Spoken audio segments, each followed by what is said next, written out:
Perkenalkan, ini cara menggunakan smart cooker multi cooker. Nah, pertama untuk memasak low sugar rice cooker, di sini ada steam pot dan inner pot.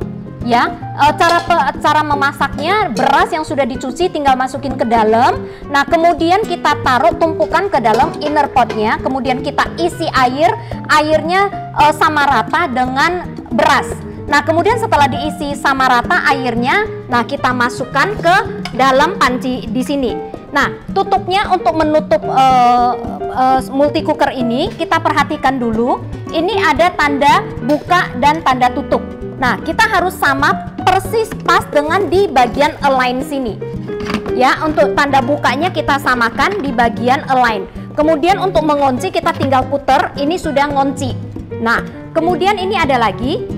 Di sini adalah tekanan uap, tempat lubang keluar uap air. Ketika makanan sudah selesai, tekanan uap akan keluar dari lubang ini. Jadi hati-hati jangan menyentuh lubang ini.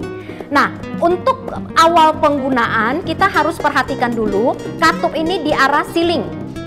Ya, arahkan ke ceiling. Di ininya yang diputer, bukan ininya ya, bukan rumahnya yang diputer.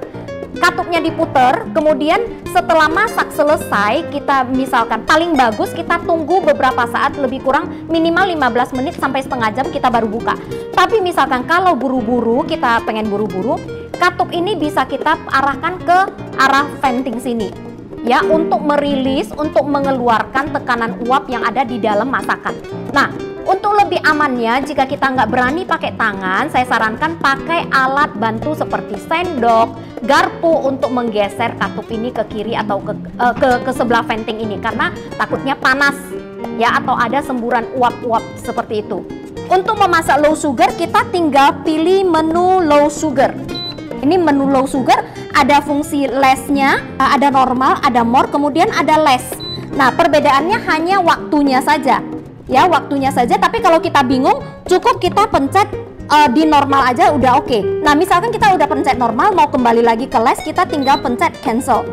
Ya, nah demikian juga dengan menu-menu lainnya juga sama cara pemakaiannya. Misalkan di sup, kita pencet sup, dia normal, dia setting awal pasti normal. Kemudian kita pencet sekali lagi di 4 jam. 4 jam mungkin kelamaan, kita bisa turunin kemudian mungkin ke 3 jam, 2 jam itu bisa, atau 1 jam 50 menit itu bisa. Atau misalkan kelamaan ya, atau misalkan, nah ini kalau on ini berarti dia udah mulai proses masak. Misalkan kita mau rubah lagi, kita tinggal cancel, kemudian kita pilih lagi normal, more, atau mau less. Seperti itu. Jadi kalau misalkan mau atur waktunya bisa plus minus. Tapi kalau kita mau kembali lagi ke settingan awal, kita cancel dulu karena ini udah mulai masak. Kita tinggal plus minus lagi sampai ada suara seperti ini, berarti sudah ke reset ulang dari settingan awal. Nah, ini fungsi pressure cooker. Pressure cooker juga dia tidak akan bisa memilih less, normal, atau warm. Yang minimal waktu yang bisa kita pilih adalah tadi 1 menit. Tapi ini berarti udah bekerja. Kita cancel kembali, preset 1 menit. Kita misalkan kita mau sampai 20 menit. Ya, kita setting sampai 20 menit. Ini adalah sudah, kemudian dia akan otomatis nyala sendiri. Nah, ini udah on berarti nyala sendiri, bekerja sendiri. Tetapi kalau kita mau preset, saya cancel kembali. Kalau kita mau preset ke pressure cooker misalkan, fungsi apapun sama. Nah, kita pencet 20 menit ya, kemudian kita preset berapa jam kemudian kita akan mulai masak, misalkan 1 jam kemudian. Oke, ini 1 jam kemudian sudah terrekord, dia akan otomatis nyala sendiri, bekerja sendiri setelah 1 jam.